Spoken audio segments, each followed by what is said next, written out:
Okay guys, hello, good morning, afternoon, evening, night, whatever lah, right?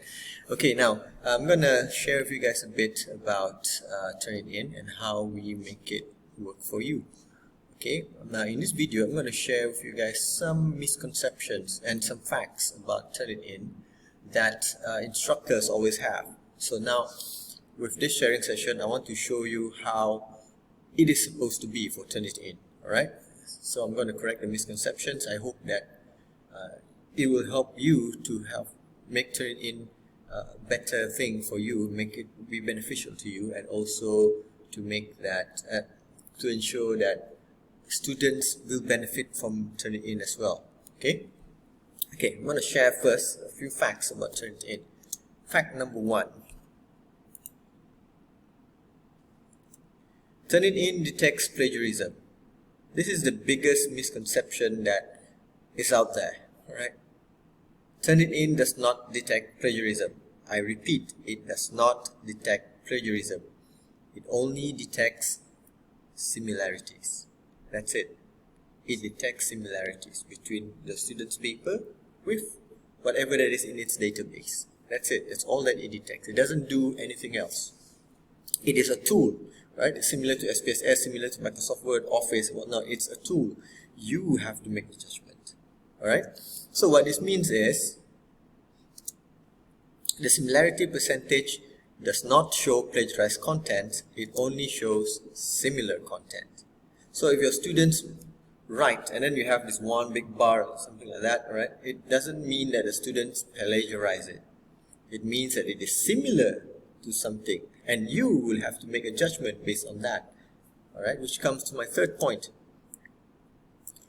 Now, the similarity detected not by experts. Turnitin does not employ people to go through every single report and whatnot.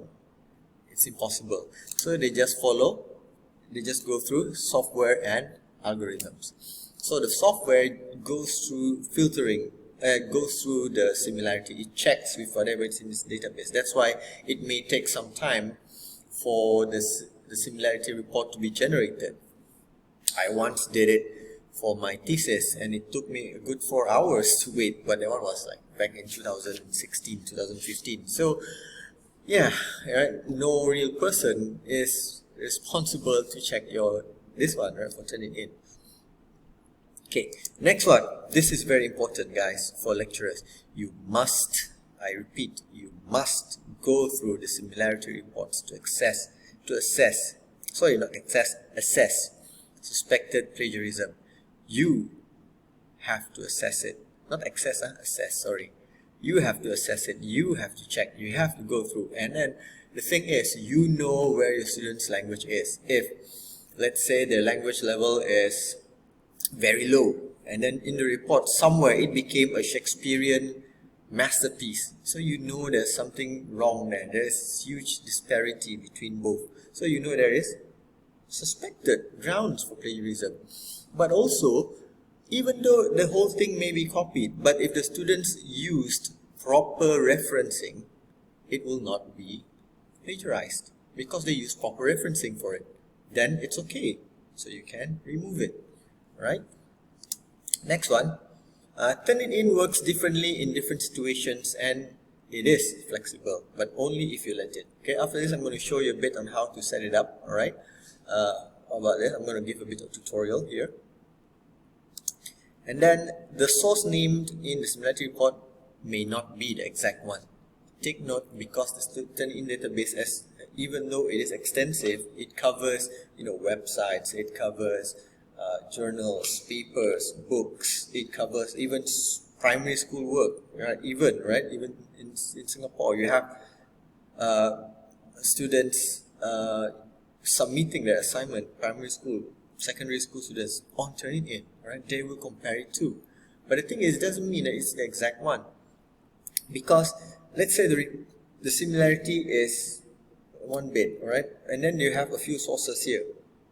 It could mean that the students may not follow it from this. They may have something outside of the database. Why do you say so? Well, the thing is, the database is not extensive, it's not exhaustive. There are certain things that are not inside the database. such as physical books. Certain books are not included in it. Alright, so you have to be aware of that. Now, students can easily game Turnitin to accept this section. Well, yes and no, but mostly no. Why? Because Turnitin, when the students submit, they can only submit once a day.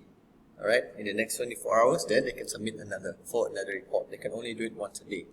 Now, I say they can game it if they understand how to read the report and make adjustments accordingly. Yes, alright, but it's not an easy thing to do, right? So you have these two things working against the student. So they cannot easily game it, and also they cannot do some wordsmithing, make adjustments here and there easily. It will take them time, alright? Now, good news here, you can remove the student's paper from the Turnitin database. Now, but you can't do it on your own. You have to contact the person in charge of Turnitin at your institution. For us here at UCSI, it's the library department in KL. You can contact Miss Aziza. I repeat, Miss Aziza from KL. If you have problems logging in, you can go through her also. So you can remove the database. So once it's removed, it will not be compared to the other databases, right? And then it only compares with whatever is available in its database. As I mentioned earlier, if you have physical books, it will not compare them, right? It's not possible for it to do so. If you have pictures, they won't compare them, right? If you have if the students uploaded certain diagrams or not, bars, bar charts, whatnot, Gantt charts, pie charts, it may not show it, alright, because it has, currently it doesn't have the ability to do so with pictures, currently, alright. I'm saying currently because if you go through Google, they do have that technology, okay. And finally, number 10, bad news, right? Turnitin will not evaluate and grade papers for you. Sadly, it won't do that. But the good news is they do have rubrics, alright, and you can mark papers using their rubrics, or you can make one of it yourself.